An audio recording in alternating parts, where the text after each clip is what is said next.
heart and your soul, losing control.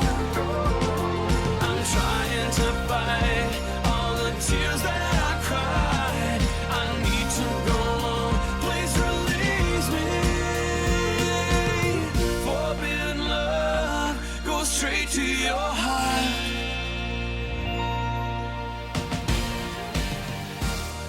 Frau Schulz, willst du meine Frau werden?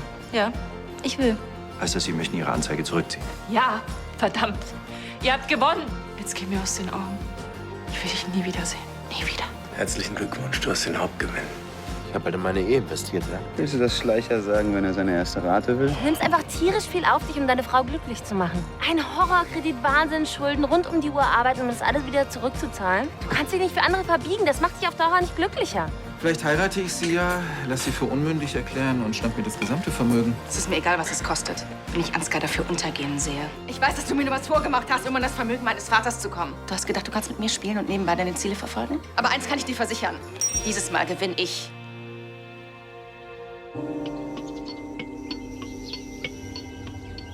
Ich war auf Kims Geburtstag. Du hast so getan, als ob dir etwas an mir liegt. Du hast mich eingewickelt, damit ich meinen Vater für tot erklären lasse und sein Vermögen erbe. Es ging dir die ganze Zeit nur um das Geld. Ich war dir doch scheißegal. Alexa, das stimmt so nicht. Ja, natürlich ging es mir am Anfang nur um das Geld, aber dann... Bitte, Ansgar, spar dir wenigstens die Nummer. Das ist echt zu schlecht. Ich kann dir nur sagen, dass du mir eigentlich egal sein müsstest. Ich meine, immerhin hast du versucht, mich umzubringen und das nicht nur einmal. Dich umbringen? Ich hab dich aus dieser brennenden Hütte geschleift. Ich hab dir das Leben gerettet. Und deinetwegen bin ich auf Königsbrunnen geblieben. Weil ich dir vertrauen wollte. Weißt du was, Ansgar?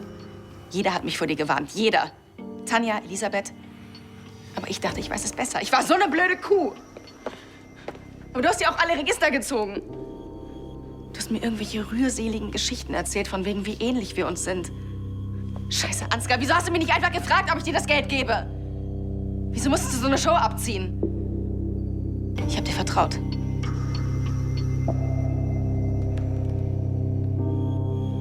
Es tut mir leid. Ja. Das wird's noch. Verlass dich drauf. Vergiss es, ich heiße auf keinen Fall Schulz, wenn wir verheiratet sind. Tore Schulz, wie bescheuert klingt das denn? Das muss an Tore liegen. Schulz ist nämlich ein äußerst respektabler Nachname. Mhm. So respektabel wie Knäckebrot. Nichts gegen Knäckebrot, das ist ein fantastisches Lebensmittel. So. Ja, Knäckebrot hat eine sehr hohe Nährstoffdichte. Es ist leicht und locker und trotzdem knusprig. Und es bleibt jahrelang knackig. Das musst du ihm erst mal nachmachen. Dann muss ich mich wohl ein bisschen mehr körperlich betätigen.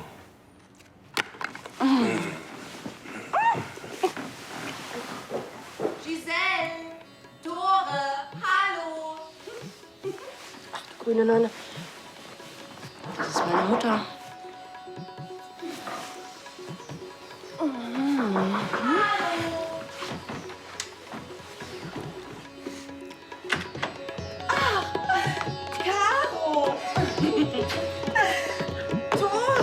Moin.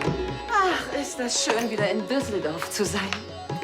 Ach, Bielefeld hat keine Aura, ganz grau. Und irgendwie, naja, mit den Chakren, da klemmt irgendwas.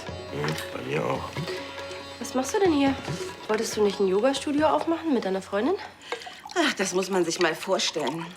Amar hat doch wirklich gedacht, ich mache die Arbeit und sie sagt, wo es lang geht. Ach, Amars Aura ist auch nicht mehr das, was sie mal war. Sie hat einfach zu wenig Liebe in sich. Klemmt da auch was? Zu wenig Grün, keine Erdung. Deshalb habe ich beschlossen, dass ich jetzt ein eigenes Yoga-Studio aufmache auf Gomera. Und du, meine kleine Nee, vergiss es ohne mich. Wo ist eigentlich Giselle? Und wieso bist du halb nackt bei dem Verlobten deiner Schwester? Nein, mit dem Wagen ist alles in Ordnung, alles wunderbar. Ich möchte ihn nur gerne ein bisschen früher zurückgeben.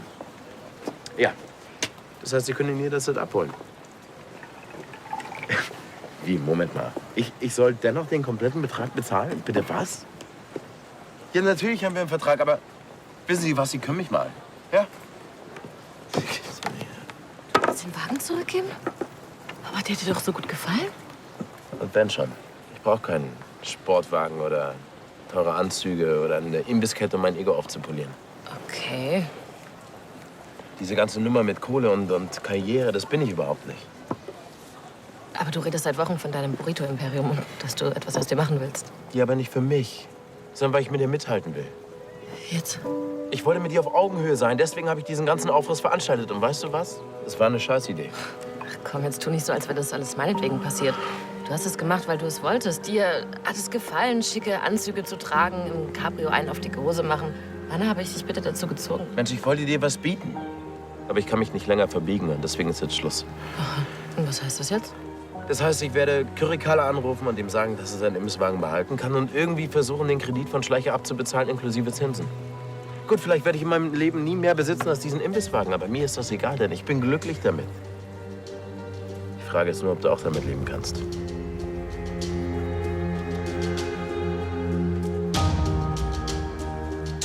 Dann hast du dich also von Giselle getrennt und bist jetzt mit meiner Großen zusammen? Ja. Und ich dachte schon, du begreifst es nie. Wo ist eigentlich Giselle? Naja, sie war jetzt nicht wirklich begeistert, Mama. Kindchen, du sollst mich doch nicht immer Mama nennen. Außerdem denkst du schon wieder in diesen bürgerlichen Dimensionen. Bloß weil Tore mit Giselle verlobt war, ist er doch nicht ihr Eigentum. Ihr sagt das mal Giselle. War sie sehr enttäuscht? Sie hatte einen Unfall und ist im Krankenhaus. Was? Ein Unfall? Wie geht es ihr? Warum habt ihr mich nicht angerufen? Sie ist okay. Mach dir keine Sorgen. Unfälle sind das Resultat eines gestörten Flusses zwischen den Chakren. Liebeskummer stört diesen Fluss. Caro, du musst mit ihr reden. Giselle und ich, wir reden nicht mehr miteinander. Aber ihr seid Zwillinge. Ihr habt euch 9 Monate meine Gebärmutter geteilt. Es ist besser so. Eifersucht ist ein Besitzanspruch. Er blockiert Energien. Ihr müsst lernen, loszulassen. Eben. Ich habe Giselle losgelassen und es geht mir ziemlich gut. Ich habe mich verändert. Und das ist gut so. Es wurde auch Zeit, dass du endlich anfängst zu leben. So, und jetzt gehen wir zu Giselle und ihr vertragt euch wieder. Ihr seid Schwestern. Ich will momentan nichts mit Giselle zu tun haben. Aber du bist doch meine Große, die sich immer um ihre kleine Schwester gekümmert hat. Ja, aber das ist vorbei. Jetzt bin ich an der Reihe.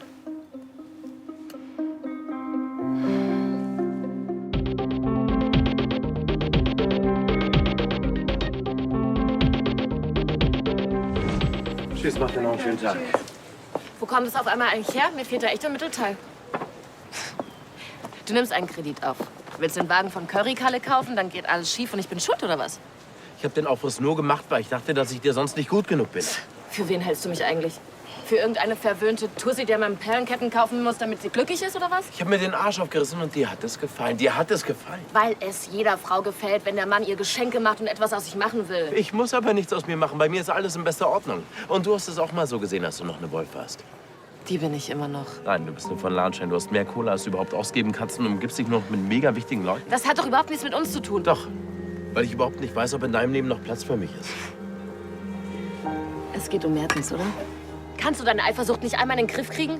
Ich habe mein Praktikum für dich hingeschmissen. Was soll ich noch machen? Einfach mal ehrlich sein. Bitte? Mertens steht auf dich und er will dich rumkriegen. Und er kann dir Sachen bieten, von denen ich mein Leben lang nur träumen werde. Das ist mir egal. Ach ja? Dann sag mir hier und jetzt, dass sich das eiskalt lässt. Dass es dir egal ist, was der Mann für einen Einfluss hat, für einen Job und wie viel Kohle. Sag mir, dass dich das null anmacht. Na los. Ich habe keine Lust, dir weiter hinterher zu rennen. Weißt du, ich bin bereit, dir alles zu geben, was ich habe. Aber ich muss vorher wissen, ob du es überhaupt willst.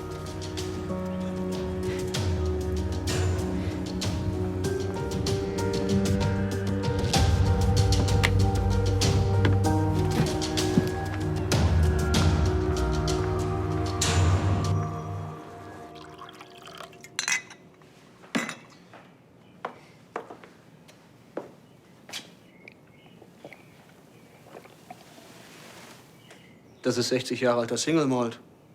Den sollte man genießen. Ja, du mich auch. Beziehungskrise bei dir und der kleinen Berg? Ihr habt doch immer so harmonisch gewirkt. Es tut mir leid. Dabei hattest du dir das alles so schön ausgemalt. Du bekommst Bergs Milliarden, sägst Elisabeth ab, herrschst fortan über Königsbrunn. Aber dass die Nummer nach hinten losgeht, hätte ich dir gleich sagen können. Ein Bündnis mit Alexa Berg. So blöd muss man auch erst mal sein. Das sagst ausgerechnet du, der sich zum wiederholten Mal mit Tanja einlässt und die sogar heiraten will? Tanja ist nicht Alexa. Die beiden sind sich ähnlicher, als du denkst. Glaub mir. Ausgerechnet an Kims Geburtstag herauszuposaunen, dass er nur an ihr Erbe will. Nicht gerade taktvoll, aber das war noch nie Ansgars Stärke. Er hat sich nie was aus mir gemacht. Sie wollen mir nicht weismachen, dass er für sie mehr war als nur eine Notlösung. Und bitte, wir sprechen von Ansgar. Aber gut, Geschmäcker sind verschieden. Sowas lasse ich nicht mit mir machen. Das zahle ich ihm heim. Das war mit ihrer Hilfe. Seit es dieses geänderte Testament gibt, ist Tanja genauso scharf auf den Chefposten wie ich. Und ich wette, sie ist auch hinter Alexas Geld her. Das mag sein, aber sie würde sich deswegen niemals auf Alexa einlassen. Ist es euch beiden eigentlich völlig egal, dass diese verhärmte Schreckschraube hier das Zepter in der Hand hat? Ich werde Elisabeth an der Spitze des Hauses Lahnstein niemals akzeptieren. Und Tanja geht's ganz genauso. Aber deswegen gemeinsame Sache machen mit Alexa Berg? Ansgar, du kannst ihr nicht vertrauen. Kontrollieren kannst du sie auch nicht. Diese Frau hat ihre ganz eigene Agenda. Kapier das endlich. Ich kann mir vorstellen, dass Tanja das ein bisschen anders sieht. Vor allem jetzt, wo sie die Möglichkeit hat, den Laden zu übernehmen. Nein, Tanja sieht das genauso wie ich. Ich weiß, Sie wollen es Ansgar heimzahlen. Ich werde Ihnen dabei helfen. Wichtig ist, dass Ansgar es nicht erfährt. Und vor allem nicht Sebastian. Selbst wenn Sebastian es weiß, was soll er schon machen? Wenn Sebastian es erfährt, dann habe ich ein Problem mit ihm. Und wenn ich erfahre, dass er es von Ihnen hat, haben Sie eins mit mir. Also reißen Sie sich zusammen. Wir beide ziehen an einem Strang. Aber niemand darf es erfahren. Der diesjährige Gewinner unseres Nachwuchswettbewerbs ist der Entwurf Golden Angel von Caro Schulz. Schulz, du hast gewonnen! Schreibst du den Gedanken schon an deiner Kündigung? Und dann? Was soll ich dann machen? Auf jeden Fall nicht weiter als Controllerin arbeiten. Ich hatte so sehr auf die Ausbildung an der Modeschule gehofft. Hallo, du hast den LCL Newcomer-Preis gewonnen. Bessere Referenz gibt's gar nicht. Soll ich mich woanders bewerben? Du könntest auch was ganz Verrücktes tun. Dich zum Beispiel selbstständig machen. So sehr verändert habe ich mich auch nicht. Ich will lieber eine richtige Ausbildung machen. Aber es sieht wohl gerade ein bisschen mau aus. Dank meiner Schwester, die meine Bewerbung ruiniert hat. Giselle, mein Schatz. Oh. Oh mein Gott. Sie hat echt alles versucht, um uns auseinanderzubringen. Hat aber nicht geklappt. So, ich muss noch mal die Buchhaltung, Spesen abrechnen. Du weißt ja, wie sie sind, diese menschlichen Taschenrechner dort oben. Furztrocken und kein Sinn für Humor. Die sind total zerfleddert. Die kann man doch kaum lesen.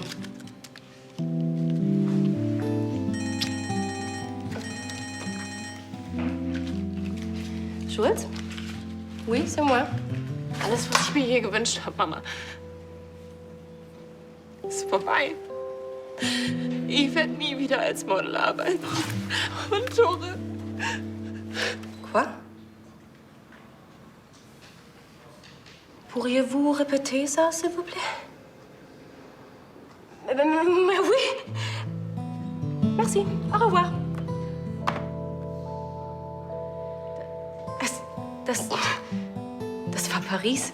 Die nehmen mich. Giselle, mein Liebling, jetzt erzähl doch mal, wie das alles passiert ist. Hat Caro noch nichts erzählt? Nein. Ich nehme an, es hat damit zu tun, dass Tore mit deiner Schwester zusammen ist. Auch.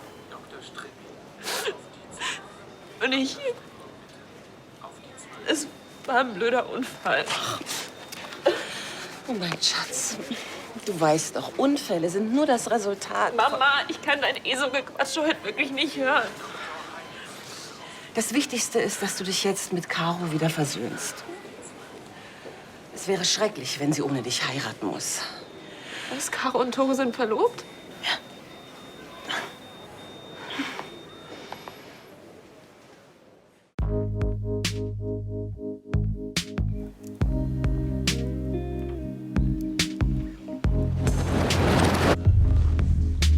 Kim, sag doch was. Ich bin's, Emilio. Hey, Lass mich nie wieder alleine. Ich bin froh, dass du wieder da bist. Well, I see if this is something I can do. Hey, This is something ich bin Lara. Elisabeth ist meine Oma. Ah ja, ich habe gehört, dass du heimgekommen bist. Hi. Hi. Ich bin Kim. Freut mich. Du warst ja gar nicht beim Mittagessen dabei. Ich dachte, das wäre so eine Pflichtveranstaltung. Nö, ich war bei meinem Mann, aber das hätte ich mir eigentlich auch sparen können. Lief nicht so gut. Kennst du das? Du ahnst nichts Böses und ja, plötzlich geht alles schief. Ja, wie so eine Kettenreaktion, die man nicht aufhalten kann. Oder diese blöden Dominosteine, wo einer den anderen umstößt und dann ist alles im Eimer. Ja, und dann sitzt du da und fragst dich, wie das alles passieren konnte. Dabei hat alles so gut angefangen. Das kommt mir irgendwie bekannt vor. Das ist genau der Grund, warum ich jetzt hier bin und nicht mehr in Griechenland. Kettenreaktion und plötzlich ist alles in Schutt und Asche. Klingt wild. Erzähl. Ich hatte in Griechenland einen kleineren Konflikt mit dem Gesetz. Und vielleicht ist dabei auch eine Yacht in die Luft geflogen. Das ist nicht dein Ernst. Doch. Aber es ist eine lange Geschichte, erzähl ich dir wann anders. Ich dachte, wir reden über dich. Na komm, wenn ich Kekse in mich reinstopfe, dann hast das meistens einen Grund. Glaubst du, dass alle Dinge, die passieren, eine Bedeutung haben? Hast du ein Beispiel? Ein Kuss. Ich denke, es geht jetzt nicht mehr um deinen Mann. Kommt ganz drauf an, würde ich sagen. Und worauf? Ob du dem Kuss Bedeutung beimessen willst. if I can give it to Wie sind die denn an meine Bewerbungsunterlagen gekommen? Giselle hat die doch abgefangen und meinen Entwurf verbrannt. Darüber machen wir uns jetzt keine Gedanken. Jetzt freuen wir uns erstmal. Wir gehen nach Paris. Ich kann das immer noch nicht glauben. Ah, ich sehe das schon vor mir. Montmartre. Wir mieten uns eine kleine Wohnung, ein paar Quadratmeter, für die wir Unsummen hinblättern. Und dann leben wir nur von Luft, Liebe und Knäckebrot. Ach du liebes Lieschen. Schulz, das war ein Scherz. Wir müssen ja noch so viel planen dann. Wir müssen kündigen. Kündigen, dann müssen wir uns eine Wohnung suchen und umziehen. Ja, umziehen. Schulz. Und dann Atmen. Und dann machst du einfach eine Liste.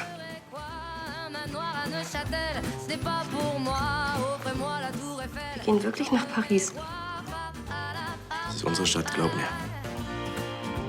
Du hast mit diesem Pär geknutscht. Das ist kein Kapitalverbrechen.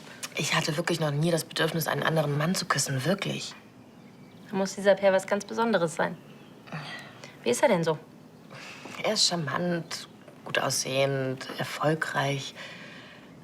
Ja, ein Macher. Also der schnippt mit dem Finger und die Dinge laufen. Er muss sich niemandem mehr beweisen, das merkt man einfach. Ja, das hört sich jetzt blöd an, aber er ist so ein richtiger Mann und kein Junge. Ich wette, er weiß ganz genau, dass er diese Wirkung auf dich hat. Na komm, wenn er wirklich so clever ist, wie du sagst, dann hat er das alles voll geblickt und nutzt das total aus. Naja, ist ja jetzt eigentlich auch egal. Ich habe das Praktikum abgebrochen. Weil dein Mann das wollte? Ja, weil er total eifersüchtig ist.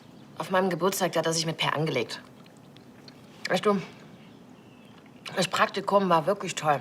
Und es war auch total cool, mit Per zusammenzuarbeiten, aber nicht, wenn meine Beziehung dabei drauf geht.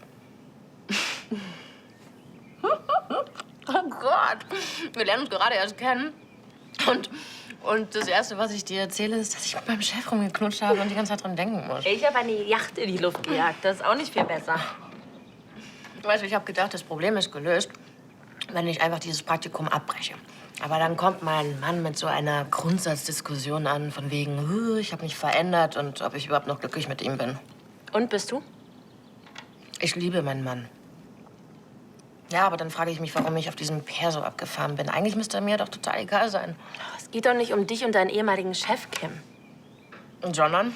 Um dich und deinen Mann. Ihr habt total jung geheiratet und euch beide verändert. Und jetzt ist die Frage, ob ihr beide noch die gleichen Dinge wollt. Du hast in Paris angerufen und meinen letzten Entwurf eingereicht? Ja, und als ich denen gesagt habe, dass du mit deinem sexy Hosenanzug unseren Nachwuchspreis gewonnen hast, naja, dann war alles klar. danke, danke, danke. Ach, das hast du dir verdient, nachdem es deine Schwester gemacht hat. Außerdem habe ich nicht vergessen, dass du schon mal wegen ihr zurückstecken musstest. Du meinst meine Entwürfe für Giselle et LCL? Ja, aber ich habe dir damals schon gesagt, deine Zeit wird kommen. Und jetzt scheint es soweit zu sein. Wenn du kündigen willst, ich akzeptiere. Ich wünsche euch beiden ganz viel Glück in Paris. Danke, Rebecca, danke.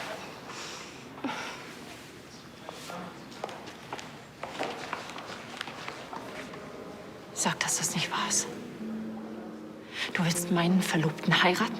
Sag mal, tickst du noch ganz rund? Er ist nicht mehr dein Verlobter, Giselle. Du hast mir alles genommen. Meine Karriere, meinen Mann. Jetzt willst du ihn auch noch heiraten? Das werde ich nicht zulassen. Jetzt reicht's mir! Du hast meine Bewerbung für die Modeschule sabotiert. Du hast mein Modell kaputt gemacht und meine Entwürfe verbrannt. Du hast mir die Schuld für deinen Unfall gegeben und mich auch noch angezeigt. Und dann hast du so getan, als würdest du vor lauter Liebeskummer dich umbringen wollen. Und ich wäre aus Angst um dich fast gestorben. Und jetzt tauchst du hier auf und willst mir Vorwürfe machen? Giselle, Caro, aufhören. Man kann die negativen Energien schon von draußen spüren. Du bist zu weit gegangen, Giselle. Und jetzt willst du mein Leben kaputt machen. Aber das werde ich mir nicht gefallen lassen. Ich denke jetzt nur an mich. Leb damit. Das werde ich auf gar keinen Fall. Ich werde das nicht. Ganz ruhig. Ganz ruhig. Ganz ruhig.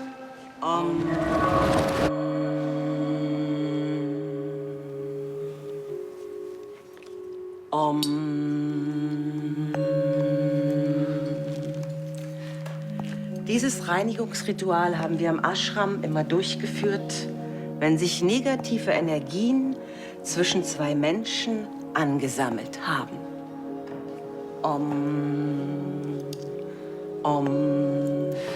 Ihr müsst schon mitmachen. Na?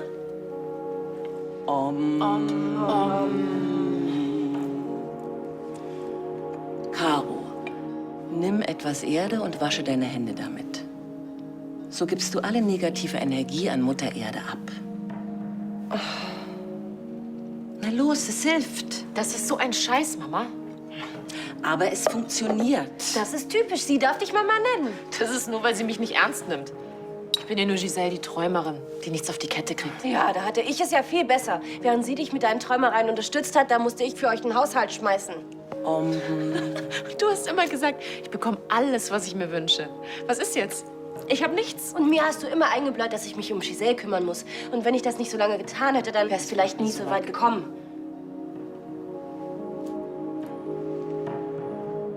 Jedenfalls hilft dein ESO-Müll jetzt auch nicht mehr. Oh, ich hasse Räucherstäbchen. Aber ich will euch doch nur helfen. Indem du uns diesem bescheuerten Reinigungsritual unterziehst. Du hast noch nicht mal gefragt, was passiert ist. Weil du es gar nicht wissen willst. Sonst müsstest du dich ja dazu verhalten. Und Stellung beziehen. Aber du bist ja lieber damit beschäftigt, auf die nächste Bewusstseinsebene zu kommen. Was wirklich mit uns ist, das interessiert dich doch gar nicht. Also mir reicht's. Mir auch.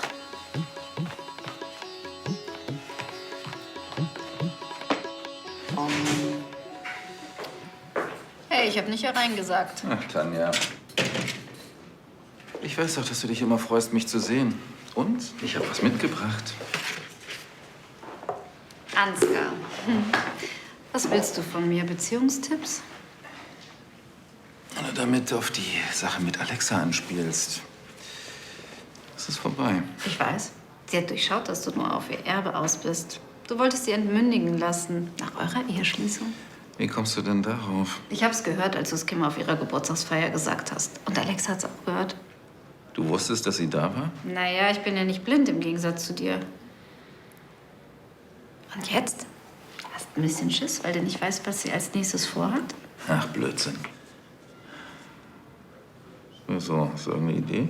Nein, aber es gibt so viele elegante Möglichkeiten, jemandem aus dem Weg zu räumen. Gift, manipulierte Bremsen. Man könnte die Pulsadern aufschneiden und es wie ein Selbstmord aussehen lassen. Ja, Alexa ist unberechenbar. Kannst dich noch erinnern, was sie mit Tristan angestellt hat? Ja. Ja, Fantasie hat die Kleine, das muss man ihr lassen. Dein Verlobter ist übrigens der felsenfesten Meinung, dass du dich niemals mit ihr einlassen würdest. Hat er da recht? Was glaubst du? Dass ich sie jetzt auf meine Seite ziehe, um an ihr Vermögen zu kommen? So ganz fernliegend ist der Gedanke ja nicht. Für deine Verhältnisse vielleicht, Ansgar. Ich vermeide es ganz gerne, mich mit Psychopathen einzulassen. Du hast Schiss. Quatsch. Aber sie ist genauso unberechenbar wie ihr Alter. Wir müssen sie loswerden. Wir?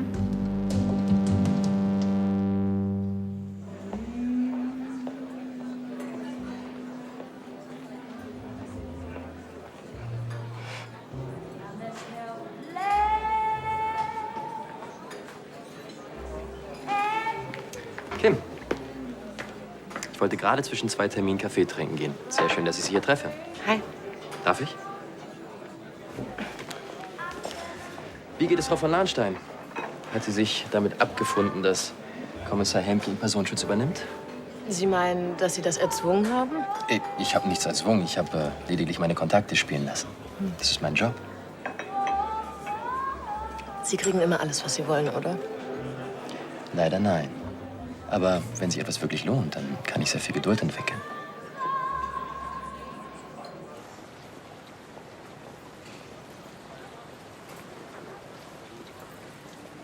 Hey, du solltest die Katze nicht so lange aus den Augen lassen. Nicht, dass sie noch einer klaut. Da ist eh kein Geld drin. Außerdem, die dicken Scheine sind alle in meiner Hose, das weißt du doch. Was machst du hier? Einwohnermeldeamt. Behördengänge sind fies. Also, wie sieht's aus? Ein Burrito aufs Haus zur Stärkung? Oh ja, bitte. Chicken Avocado mit scharfer Soße. Kommt sofort. Was machen übrigens deine Expansionspläne? Du, die habe ich erst mal an den Nagel gehangen. Hat mir eine ziemlich schlaue Frau geflüstert. Also, vielen Dank. Und was sagt deine Frau dazu? Sagen wir mal so, sie überlegt noch, ob sie damit klarkommt, dass sich der Typ in der nur eine Burrito-Bude hat. Ja, wenn du das kannst, kann sie das erst recht. Hoffentlich.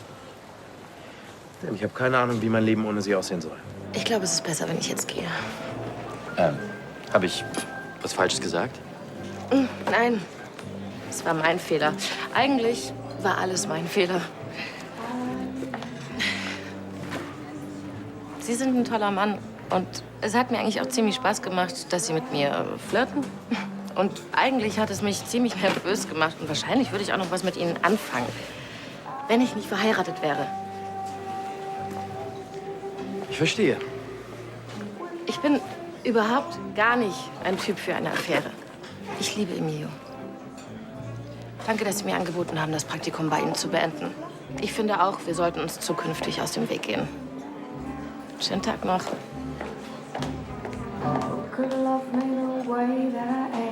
Hilfst du mir, Alexa auszuschalten oder nicht? Ich weiß ja noch nicht mal, was du vorhast.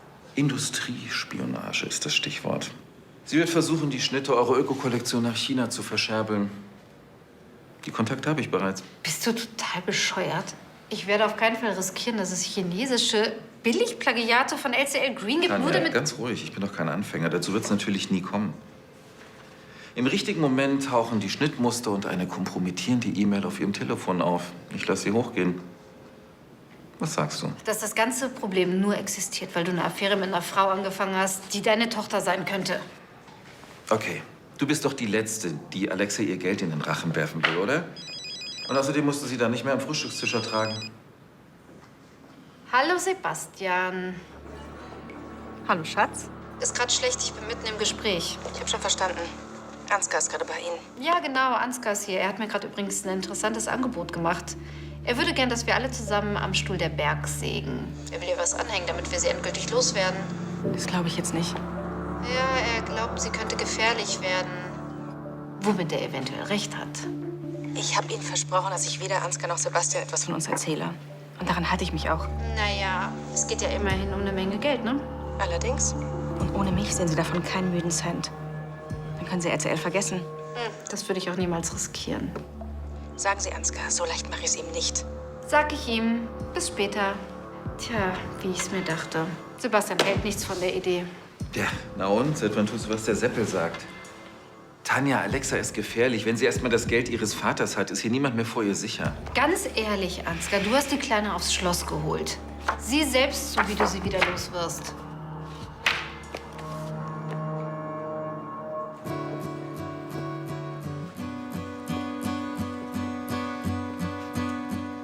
Danke, dass du gekommen bist. Ich wollte nicht vor den ganzen Kunden mit dir reden.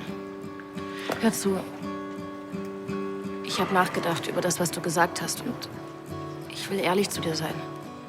Ja. mir hat es gefallen, dass du was aus dir machen wolltest. Und ich fand's total cool, in diesem schicken Cabrio durch die Gegend zu düsen. Und in deinen Anzügen siehst du wahnsinnig sexy aus. Aber dann habe ich mitbekommen, wie hoch du dich verschuldet hast. Dann habe ich Angst bekommen und ein schlechtes Gewissen. Ich habe die ganze Zeit gewusst, dass du das auch für mich machst. Und ich habe dich nicht davon abgehalten. Und es tut mir leid, Emilio.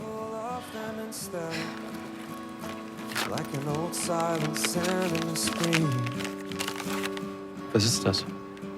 Ich habe die Perlenkette verkauft. Ich fand sie von Anfang an furchtbar. Ich bin es überhaupt nicht und ich dachte, das weißt du. Weißt du, ich habe mich vor 3 Jahren in dich verliebt, weil du so ein Überlebenskünstler warst. Du hast einfach dein Ding gemacht, dich durchgesetzt, ohne Geld, ohne Job, ohne Familie. Du hast einfach immer an dich geglaubt. Was ein Per Mertens schafft. Nur weil er einen Haufen Kohle und Einfluss hat. Das hast du einfach so geschafft. Weil du bist. Diesen Emeo will ich wieder haben. Egal, was du machst, ich will doch einfach nur, dass du glücklich bist. Du machst mich glücklich. Und du mich.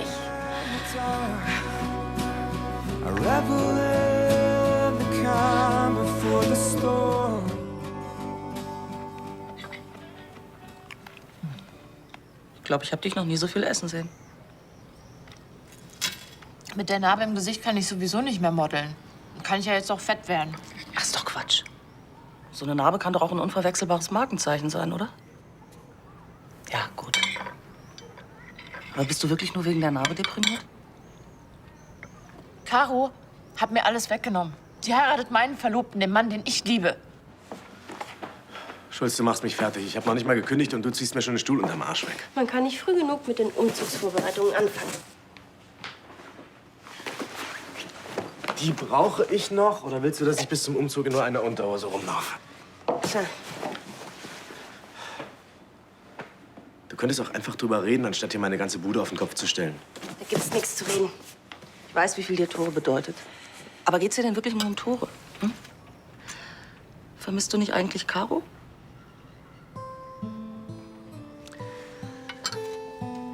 Du hast früher immer so gestrahlt.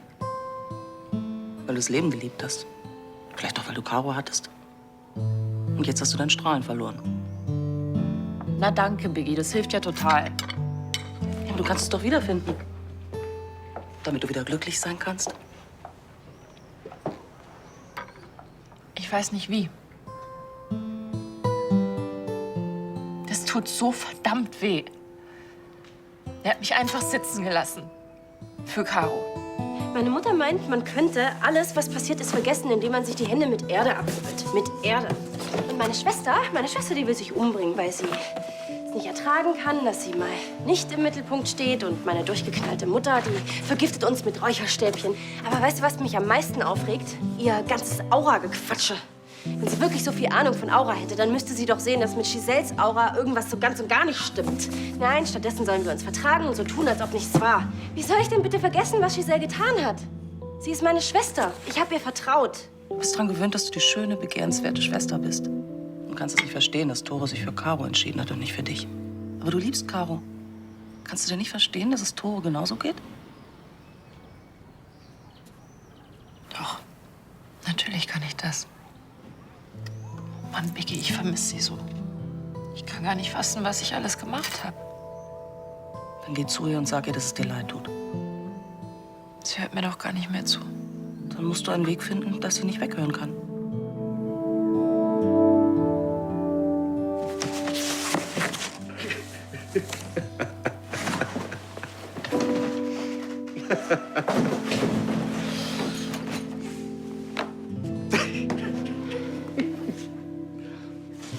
Oh, Schulz, komm mal her.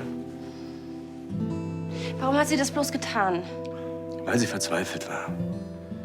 Giselle hat Mist gebaut und deine Mutter ist völlig blemblem. Aber das ist deine Familie und du liebst sie. Also wenn... Humbug. Es gibt keine Lösung. Momentan. Vielleicht wird es die auch nie geben. Und das werde ich aushalten.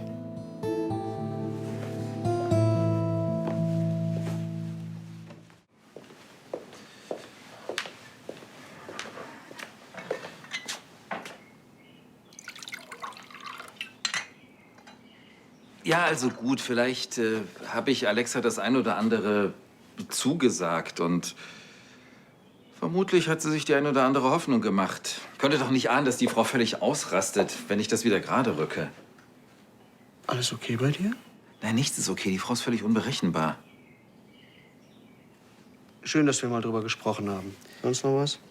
Du weißt, wozu Alexa fähig ist. Nicht mal du kannst glauben, dass wir so ohne weiteres Heil aus dieser Sache rauskommen. Wir? Wenn sie durchdreht, sind wir alle dran. Das war beim letzten Mal so und ich wüsste nicht, warum es diesmal anders sein sollte. Moment mal.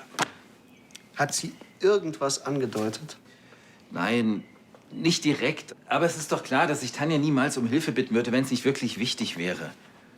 Und deswegen verstehe ich auch nicht, warum du so ein Problem damit hast, wenn Tanja und ich gemeinsam dafür sorgen, dass Alexa von der Bildfläche verschwindet. Und jetzt kommen wir nicht mit Vertrauen und diesem ganzen Quatsch. Wir halten dich ja auf dem Laufenden. Aber du musst aufhören, Tanja unter Druck zu setzen. Ich brauche sie jetzt. Okay.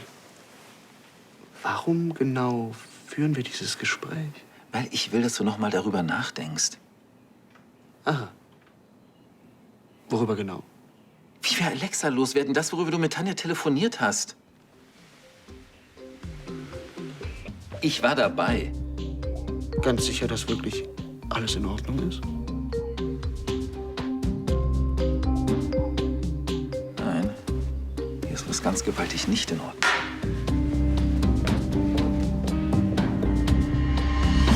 Ich war euch eine schlechte Mutter. Es tut mir leid. War bestimmt nicht einfach, so ganz allein. Ich wollte euch immer gerecht werden und euch in eurer individuellen Entwicklung unterstützen. Ach, ich hätte merken müssen, dass ich euch nur in eine Richtung dränge. Solange du es jetzt einsiehst. Du warst schon immer die Stärkere, meine Große. Deshalb wäre es gut, wenn du mit Giselle redest, damit eure Energien wieder ungehindert fließen können. Shanti, vielleicht können wir die Energien jetzt mal aus dem Spiel lassen. Weißt du, Mama, ich habe mich verändert. Und ich bin glücklich mit der Frau, die ich geworden bin. Ich mache verbotene Sachen. Ich habe meinen Entwurf in eine Modenschau geschmuggelt und ich bin sogar selber damit über den Laufsteg. Kannst du dir vorstellen, wie das für mich war? Ich habe im Mittelpunkt gestanden und alle haben mich angeguckt. Und es war okay. Mehr noch. Ich fand mich schön und ich habe es genossen. Ich wollte Giselle nicht den Mann wegnehmen. Das ist passiert. Aber ihre Reaktion, das war einfach zu heftig. Caro, du hast eine neue Bewusstseinsebene erreicht. Ich freue mich so für dich. Giselle steht noch vor diesem Schritt. Aber du hast jetzt die Größe, das zu sehen und ihr dabei zu helfen. Giselle ist am Zug. Kindchen, ich will euch doch nur helfen. Ja, dann kannst du ja hier weiterpacken. Ich habe Hunger. Wir gehen was essen.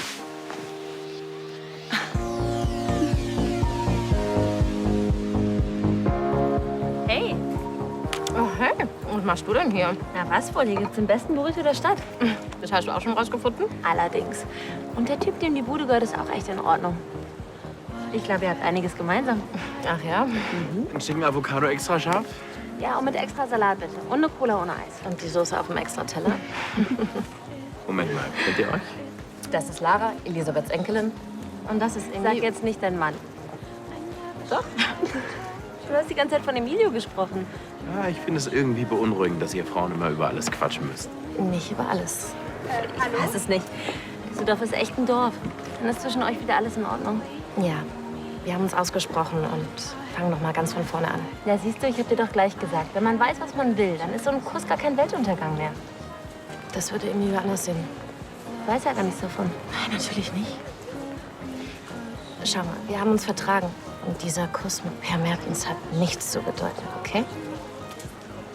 Es gibt also keinen Grund, ihm das unter die Nase zu reiben. So far away. Du bist auf der Modeschule in Paris angenommen? Ey, das ist ja der Hammer. Herzlichen Glückwunsch. Ah. Das hat niemand so verdient wie du. Danke. Aber das heißt dann, ihr haut ab nach Paris, oder was?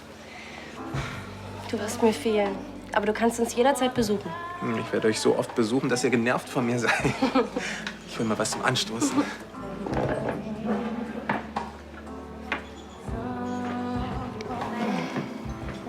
Bei dir.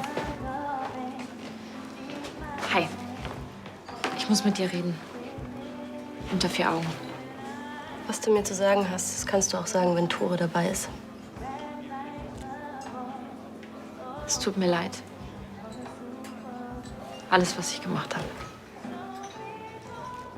Tore, ich habe die Mail geschrieben. In Karos Namen. Ich habe allen bei LCL von deiner Fahrerflucht erzählt. Und auch alles andere. Ich war einfach neben mir, weil ich... Caro, es tut mir wirklich leid. Ich will nicht, dass wir so auseinandergehen. Ich vermisse dich. Und Tore gehört zu dir. Ich weiß das. Okay. Okay? Also wir sollten... Nein, wir müssen nichts. Ich will das nicht hören. Manchmal ist es einfach zu spät.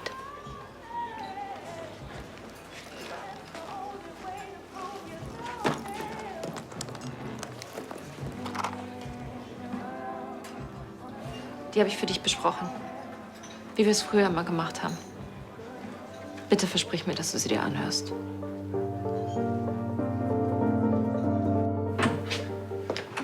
Jetzt sag mir nicht, du willst dich hier vor Alexa verstecken. Wird wohl wenig Sinn machen. Ich glaube, hier findet sie mich als Erste. Hey! Wusste ich's doch. Du hast vorhin nicht mit Sebastian telefoniert, sondern mit Alexa. Was? Spinnst du? Na, völlig klar, dass sie sich Verbündete sucht. Was hat sie dir denn dafür versprochen, dass du ihr hilfst? Die Hälfte ihres Vermögens? Du bist ja völlig hysterisch. Ich habe mit Sebastian gesprochen.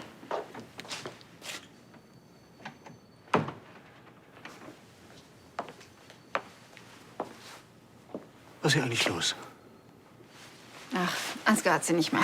Ja, das sowieso, aber ich glaube, darum geht's gerade gar nicht, oder? Na los, Tanja, sag's ihm. Ja, bitte. Sag es mir. Wie war das noch? Niemand außer Ansgar ist so blöd, mit Alexa gemeinsame Sache zu machen. Abgesehen von Tanja natürlich. Denn die steckt längst mit ihr unter einer Decke. Sag mir jetzt bitte, dass das nicht wahr ist. Ich glaube, ich lasse euch mal allein. Ihr habt euch bestimmt eine Menge zu erzählen.